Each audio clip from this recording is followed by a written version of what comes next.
Hello সবাইকে সবাইকে welcome করছি ছোট্ট একটা গাইডলাইন সেশনে। এই গাইডলাইন সেশনটা মূলত এইচএসসি 25 এবং 26 আছো তাদের জন্য। তো তোমাদের একটা কমন কোয়ারিজ থাকে যে ভাইয়া ইংরেজি প্রথম পত্রটা কিভাবে পড়বো, একদম আমাদের এইচএসসি লাইফের শুরু থেকে আমরা কিভাবে পড়বো, স্পেশালি তোমরা 26 ব্যাচ যারা আছো। দেখো, ইংরেজি প্রথম পত্র এমন একটা সাবজেক্ট, তুমি যদি ঠিকভাবে পড়ো, প্যাসেজগুলো ঠিকভাবে পড়ো, রিটেন আইটেমগুলো ঠিকভাবে শেখো, তোমার আসল রিয়েল ইংলিশটা শেখা হয়ে যাবে। কিন্তু দেখা যায় ইংলিশ প্রথম পত্র আমরা প্যাসেজগুলো খুব একটা গুরুত্ব দেই না। তো প্যাসেজগুলো গুরুত্ব না দেওয়ার কারণে আমার যেটা হয় যে আমাদের যে স্ট্রং বেসমেন্ট সেটা হচ্ছে গড়ে ওঠে না, বা আমরা এই যে প্যাসেজগুলা জাস্ট বাংলা কিছু মানে এইটার বাংলা কি ওইটার বাংলা কি জেনে রেখে দিই। সো একদম এইচএসসি 26 ব্যাচ যারা আছো তাদের কাছে আমার রিকোয়েস্ট থাকবে যে এই কাজটা করবা না, প্রথম পত্রে যতটা পারো ইউটিলাইজ করে পড়বা, তাহলে দেখবা যে তোমার অ্যাডমিশনের জন্য একটা স্ট্রং বেসমেন্ট তৈরি হয়ে যাবে। ঠিক আছে? তো একদম আমাদের ইংরেজি প্রথম পত্রে একটা প্যাসেজ কিভাবে পড়া উচিত চলো আমি আজকে ডিসকাশন করি। তার আগে বলে নিই যে আমি জাস্ট একটা ক্লাস স্লাইড থেকে তোমাদেরকে দেখাচ্ছি, তাহলে তোমরা ব্যাপারগুলো আরও ক্লিয়ার হয়ে যাবা যে কিভাবে হচ্ছে আমরা পড়বো। তো এটা হচ্ছে আমাদের নেলসন ম্যান্ডেলার একটা প্যাসেজ, সাধারণত কলেজ লাইফ আমরা এখন এটা দিয়েই শুরু করি, বা একদম শুরুর দিকের প্যাসেজ, রাইট? তো দেখো এখানে কিন্তু প্যাসেজের ছোট্ট একটা লাইন লেখা, এই লাইনটাকে আমরা এখন বিশ্লেষণ করতেছি যে এইটা কি। ধরো এটা একটা রিপোর্ট, কেন রিপোর্ট সেটা কিন্তু আছে। ধরো আমাদের যে 26-এর যদি যখন ফুল সিলেবাসের ঘোষণাটা দেয়, রিপোর্ট রাইটিং কিন্তু ছিল, এটা কিন্তু ইনক্লুডেড হইতে পারে। এই নেলসন ম্যান্ডেলাটা কিন্তু একটা রিপোর্ট টাইপ, সো এইটা আমরা একটু মাথায় রাখবো। দেখো এরপরে হচ্ছে আমাদের অনেক কিছু আছে, আমি জাস্ট তোমাদেরকে একটা একটা করে স্লাইড দেখাই।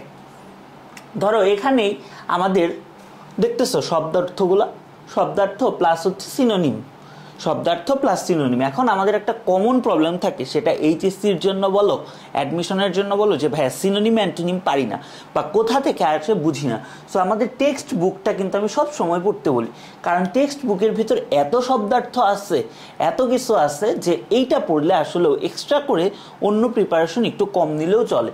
সো এই যে আমরা শব্দার্থগুলো দেখতেছি, এরপর ধর আমাদের বিভিন্ন লিটারারি টার্মস আছে, স্পেশালি ঢাবির ভর্তি পরীক্ষাগুলোতে এই জিনিসগুলো চলে আসে। ধরো এখানে মেটাফোর সিমিলি নিয়ে কথা বলা আছে, সো এরকম প্রত্যেকটা প্যাসেজে কোন ধরনের লিটারারি টার্মস ইউজ হয়েছে বা কোন ধরনের হচ্ছে লিঙ্গুইস্টিক টার্ম ইউজ হয়েছে সেই বিষয়গুলো আমরা জানবো। এই বিষয়গুলো জানলে দেখবা পরীক্ষায় যতই কঠিন প্রশ্ন আসুক বা অ্যাটিপিক্যাল প্রশ্ন আসুক তুমি কিন্তু অ্যাটেম্প্ট করতে পারবা। ঠিক আছে? ওকে।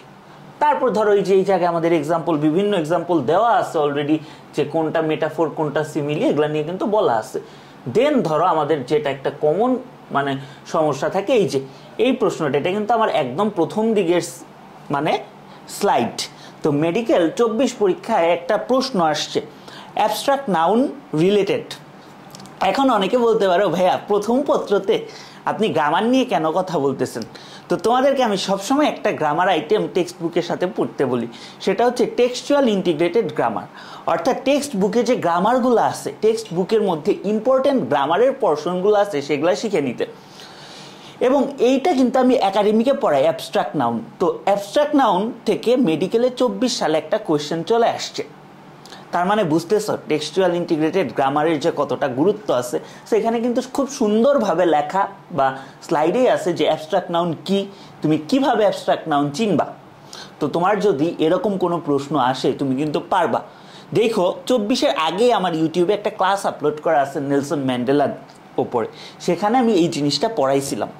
সো টেক্সচুয়াল ইন্টিগ্রেটেড গ্রামার তুমি যত বেশি জানবা, তোমার অ্যাডমিশনের জন্য মেডিকেল বলো, ঢাকা ভার্সিটি বলো বা যে কোনো ভার্সিটি বলো, তুমি এগিয়ে থাকবা। এই জিনিসটা হয়তো বা অ্যাডমিশনে গিয়ে একজন জানবে, ঠিক আছে? বা অ্যাডমিশনেও যারা মানে একদম শর্টে পড়তে চায় তারা তো নাউনের এত ভেতরে অনেকে যাবেই না। বাট তুমি ধরো এইচএসসি 26 বা 25 তুমি এখন থেকে জানতেছো এটা অ্যাবস্ট্রাক্ট নাউন, রাইট? সো গ্রামারের পার্টটা কিন্তু খুবই ইম্পর্টেন্ট এখানে। সো প্রথম পত্রের ভেতরেও আমাদের গ্রামার পড়তে হবে, টেক্সচুয়াল ইন্টিগ্রেটেড গ্রামার আমাদের প্রথম পত্রের ভেতরেও পড়তে হবে, যাতে গ্রামারের কনসেপ্টগুলো আমাদের আগে থেকেই গ্রো করা শুরু করে এবং আমাদের পরীক্ষায় যে জিনিসগুলো আসে। ওকে, চলো আমরা একটু সামনে চলে যাই। ধরো এই যে এখান থেকেও কিন্তু গ্রামারের কিছু পার্ট আছে, ধরো এখানে একটা ভয়েসের পার্ট আছে যে এমবডির পরে আমার হচ্ছে কি ইন বসে, আমরা কি ভয়েসে বাই বাই বাই ইউজ করি সবসময়, তাই না ম্যাক্সিমাম ক্ষেত্রে, বাট এমবডির পর ইন বসে, এটাও কোনো একটা ভর্তি পরীক্ষায় আসা কোশ্চেন, সম্ভবত মেডিকেলেই আসা কোশ্চেনটা। তাহলে দেখো গ্রামারের কিন্তু গুরুত্ব আছে। তো প্রথম পত্র থেকেই যদি তুমি একটু একটু করে গ্রামার জানো, দেখবা যে তুমি যখন পুরো মানে জার্নিটা তোমার শেষ হবে, তুমি দেখতে পারবা যে তুমি অনেক কোশ্চেন ব্যাংকটা হাতে নিলে তুমি দেখবা ম্যাক্সিমাম প্রশ্নই তোমার কাছে পুরাতন লাগতেছে, কারণ ভাই এগুলা ক্লাসেই সব কিছু দেখাবো। ওকে, চলো আমরা সামনে এগিয়ে যাই। তারপর ধরো আমাদের একটা কমন মানে প্রশ্ন হচ্ছে কোয়েশ্চেন অ্যান্সার। তো আমাদের শর্ট সিলেবাস অনুসারে প্রত্যেকটা কোয়েশ্চেনে 3 নাম্বার করে, রাইট? তো 3 নাম্বারের জন্য তুমি কিভাবে লিখবা, কিভাবে একটা কোয়েশ্চেনকে অ্যাপ্রোচ করবা, কি কি বিষয় খেয়াল রাখবা এবং কতটুকু লিখবা, এই জিনিসগুলোও তুলে দিব বা এই জিনিসগুলো দেখাবো। ধরো আমাদের বিভিন্ন নটরডেম কলেজ বলো কিংবা অন্যান্য কলেজে বলো, কোয়েশ্চেন অ্যান্সারগুলো একটু অ্যাটিপিক্যাল আসে, অর্থাৎ একটু মনে হয় কি তোমার নিচ থেকে পেটের ভেতর থেকে কথা বের করে লিখতে হয়। সো ওই কাজগুলো আমরা কিভাবে করব, বা ঢাকা ভার্সিটিতে তো অনেক সময় এই ধরনের কোশ্চেন চলে আসে রিটেনে। সো সেক্ষেত্রে আমাদের অ্যাপ্রোচটা কী হবে, এগুলা কিন্তু প্রত্যেকটা প্যাসেজের সাথে সাথেই পড়ে রাখার জিনিস। ওকে, তারপর ধরো এই যে টেক্সচুয়াল ইন্টিগ্রেটেড গ্রামার কতটা ইম্পর্টেন্ট, এখানে তোমাকে একটা এক্সাম্পল দিই। ধরো তুমি মেডিকেলের কোশ্চেন ব্যাংকটা খুলে দেখবা, ভাইয়া এই প্রশ্নটা এলওয়াই সাফিক্স যুক্ত থাকলে অ্যাডজেক্টিভ না অ্যাডভার্ব, এটা থেকে যে কতবার প্রশ্ন আসছে লাস্ট 10 বছরে 3 থেকে 4 বার প্রশ্ন আসছে। সো এই জিনিসটাও কিন্তু একটা প্যাসেজ থেকেই আমরা দেখতেছি, বুঝতে পারছো? এই জিনিসটাও আমরা একটা প্যাসেজ থেকে দেখতেছি। তাহলে এরকম যখন আমরা সবগুলা প্যাসেজ পড়বো, 30টা প্যাসেজ পড়বো, আমাদের নলেজ কই যাবে, বা ওই 30টা প্যাসেজের নলেজ অ্যাসেম্বল করলে আমাদের হচ্ছে এই রিলেটেড নলেজটা একদম কিন্তু পিক লেভেলে চলে যাবে এবং তুমি যে কোনো পরীক্ষার জন্য পারবা। ওকে, আসো আমরা তারপর একটু দেখি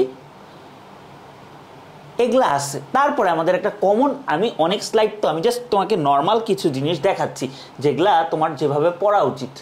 ধরো এই প্রশ্নটা তোমার চলে আসতে পারে কোয়েশ্চেন অ্যান্সারে, যে এমানসিপেশন আর ফ্রিডমের মধ্যে পার্থক্য কি, ভর্তি পরীক্ষায় কোনো একবার আসছিল। সো এই জিনিসটা আমরা কিন্তু দেখতেছি। তার চেয়েও আমাদের কিছু ইম্পর্টেন্ট জিনিস আছে, আমরা কিন্তু ভোকাবুলারিতে জোর দিচ্ছি, কারণ তুমি একাডেমিক লাইফ থেকে যতটা ভালোভাবে ভোকাবুলারি পড়তে পারবা বা যতটা টাইম পাবা ভাইয়া, তুমি অ্যাডমিশনে গিয়ে অতটা টাইম পাবা না।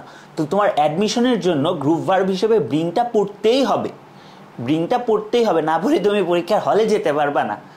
সো আমাদের কিন্তু এখানে ব্রিং ডাউন বলে একটা গ্রুপ ভার্ব ইউজ করা হয়েছে। তো আমাদের কাজটা কি হবে ভাইয়া, ব্রিং রিলেটেড আরও যত গ্রুপ ভার্ব আছে সেগুলো শিখে নেওয়া এবং পরীক্ষায় কী কী আসছে সেগুলো আমাদের একটু প্র্যাকটিস করে নেওয়া।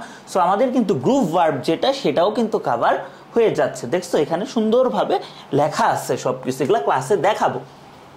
ওকে, তারপর ধরো আমাদের ছোটোখাটো অনেক বিষয় নিয়ে আমরা হচ্ছে কথাবার্তা বলি। ধরো আমাদের বেসিক কিছু বিষয় আছে, যেরকম ধরো এই যে ইটস, একটা অ্যাপোস্ট্রফি সহ একটা অ্যাপোস্ট্রফি ছাড়া, এগুলার মধ্যে পার্থক্য কী, এগুলো কিন্তু খুবই বেসিক বিষয়, রাইট? এরকম আমাদের গ্রামাটিক্যাল অনেক আইটেম আছে যেগুলো আমরা হচ্ছে দেখব। ওকে, ধরো এগুলো আমরা খুব ভালোভাবে দেখব। তারপরে যে কোয়েশ্চেন অ্যান্সারের ব্যাপারটা যে বললাম, ধরো তোমরা যারা ম্যান্ডেলা প্যাসেজটা পড়ছো তারা কিন্তু জানো যে এখানে একটা লাইন আছে, don't call me I will call you. তারপর আছে পাবলিক লাইফ, এগুলার মানে কি, এগুলা দিয়ে কি বোঝায় আমরা এগুলা বুঝবো, এবং এই ধরনের প্রশ্নগুলাই একটু কম্পিটিটিভ এক্সামে রিটেন হিসেবে আসে। সো এগুলার ক্ষেত্রে অ্যাপ্রোচগুলো কী হবে আমরা কিন্তু ক্লাসেই শিখে নিব। ওকে, তারপরে আসো আমাদের অ্যাডমিশন স্পেশাল, প্রত্যেকটা প্যাসেজেই কিছু সেগমেন্ট থাকে। ধরো এই প্রশ্নটা অ্যাডমিশন টেস্টে যে কত আসছে, যে ডাই রিলেটেড তোমার কি প্রিপোজিশন কি হবে। তো যে একটা ছেলে ধরো অ্যাডমিশনে গিয়ে এই জিনিসটা পড়তেছে আর তুমি একদম এইচএসসি 25 বা 26 এই মুহূর্ত থেকে পড়তেছো, তোমাদের মধ্যে কিন্তু ডিফারেন্স আছে, রাইট? সো এই জিনিসগুলো কিন্তু আমরা প্রত্যেকটা ক্লাসে দেখব। আমাদের যে গ্যালাকটিকোস 1.0 কোর্সটা, এখানে কিন্তু প্রত্যেকটা ক্লাসে এইভাবে পড়াবো। সো যখন এরকম তোমার নলেজগুলো হবে, মানে তুমি জাস্ট ভাবতে পারতেছো না যে তোমার হচ্ছে ইফিসিয়েন্সি লেভেলটা কোন জায়গায় চলে যাবে। সো এইভাবে আমরা দেখলাম, ভাই আপনি তো বারবার অ্যাডমিশন বললেন, একাডেমিকটা ফোকাস করবেন না। হ্যাঁ, একাডেমিক ফোকাস না করে কোনো সময় অ্যাডমিশন করানো যায় না। সো এখন আমরা এতটুকুতে একাডেমিক অ্যাডমিশন মিক্সড ছিল, রাইট? তো আমরা এখন শুধু একাডেমিকের জন্য কি করব, আমরা প্রত্যেকটা ক্লাসের শেষে আমরা কিছু এমসিকিউ আছে, বুঝছো? এই এমসিকিউগুলো আমরা প্র্যাকটিস করব, 5টা বা 10টা এমসিকিউ যেগুলো ইম্পর্টেন্ট আসার মতো বা তোমরা আটকে যেতে পারো, সেই এমসিকিউগুলো আমরা ক্লাসেই প্র্যাকটিস করে নিব। এটা কিন্তু ক্লাস স্লাইডে যে দেখতেছো এগুলা কিন্তু তোমার কি সব এমসিকিউ, রাইট? তারপরে আমাদের সামারি রাইটিং নিয়ে আমাদের অনেক সমস্যা, রাইট? যে সামারি আমরা কিভাবে লিখবো, কোন প্যাসেজ থেকে আসতে পারে, কিভাবে আসতে পারে, এগুলো নিয়ে অনেক কথাবার্তা। ভাই এত কথাবার্তার কোনো প্রয়োজন নেই, আমি তো সামারির উপর ডেডিকেটেড ক্লাস নিবই, যে সামারি কিভাবে লিখবা, কতটুকু লিখবা, কিভাবে তুমি একটা সামারি হচ্ছে কি করবা, বিল্ড আপ করবা, এগুলা তো নিবই। কিন্তু প্রত্যেকটা প্যাসেজেই তোমাকে আমি সামারি পড়াবো, ইচ অ্যান্ড এভরি ওয়ান, প্রত্যেকটা প্যাসেজে। এই যে এই প্যাসেজটা থেকে ধরো এই পোর্শনটুকুর সামারিটা গুরুত্বপূর্ণ, তো আমি কিন্তু তোমাকে ভাইয়া এইটার সামারিটা দেখো ক্লাসেই পড়িয়ে দিচ্ছি, ক্লাসেই তোমাকে এইটার সামারিটা পড়িয়ে দিচ্ছি। এবং শুধু এটা যে লেখা আছে তা না ভাইয়া, এই লেখাটাকে কিভাবে আমরা প্যারাফ্রেজ করতে পারি বা কিভাবে একটু ঘুরিয়ে বলতে পারি, বলে আমি স্ট্রাকচারাল কি কি চেঞ্জ করলে আমার লেখার মানটা বাড়বে। টেকনিক্যাল রাইটিং বলো, একাডেমিক রাইটিং বলো, খুঁটিনাটি বেশ কিছু বিষয় রয়েছে, ওই বিষয়গুলোও কিন্তু সামারিতে দেখাবো। সো এরকম যখন তুমি আমার সাথে 5-6টা প্যাসেজ বা হাইস্ট 10টা প্যাসেজের সামারি প্র্যাকটিস করবা ক্লাসে আমার সাথে সাথে, দেখবা যে তুমি সামারি নিজ থেকেই লিখতে পারতেছো, নিজ থেকেই লিখতে পারতেছো এবং খুব সুন্দর অ্যাপ্রোচটা তুমি নিতে পারছো ভাইয়া, রাইট? তো চলো আমরা হচ্ছে এরপর কি আছে দেখি। এরপর আমাদের একটা মানে ঘন সমস্যা, সেটা হচ্ছে ফ্লো চার্ট, রাইট? আমাদের হচ্ছে ফ্লো চার্ট। তো প্রত্যেকটা জায়গায় আমাদের এরকম প্রত্যেকটা প্যাসেজে আমাদের প্যাসেজটা দেওয়া থাকবে এবং আমাদের ফ্লো চার্ট কীভাবে লিখবা, কতটুকু অ্যান্সার করবা, কি করবা, ফ্লো চার্টটা আমি কিন্তু তোমাদেরকে এই যে প্রত্যেকটা ক্লাসে আমি তোমাদেরকে ফ্লো চার্টটা বলে দিব ভাইয়া, বুঝছো? এই যে ফ্লো চার্ট কীভাবে বক্স করবা, কি করবা না করবা, সব কিছু কিন্তু তোমাদের বলে দিচ্ছি ফ্লো চার্টের বিষয়টা।